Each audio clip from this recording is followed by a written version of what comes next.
የሆነ ሰዓት ላይ መጥቶ ልክ እንደ ቁራ እግዚአብሔር የሚጠቀምባቸው ሰዎች አሉ።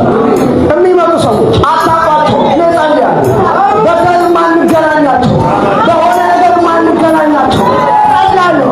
አንተ የምትልካቸው ሰዎች ሽምጡ በዚህ ሳምንት ሽምጡ በዚህ ሳምንት ሽምጡ በዚህ ሳምንት በኢየሱስ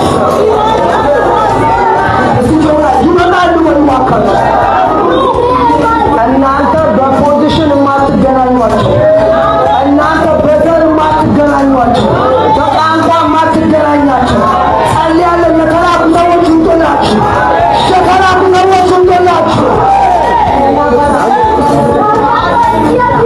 ምን አለ ጮኻችሁ አሜን ብትሉ ጸልያለሁ። እግዚአብሔር አባት አሜን አሜን ላሉ ለእህትና ለወንድሞች ላምን ከዚህ ሲሆኑ እግዚአብሔር ስልካቸው እየጠራ ቴክስት እየገባላቸው እየገባላቸው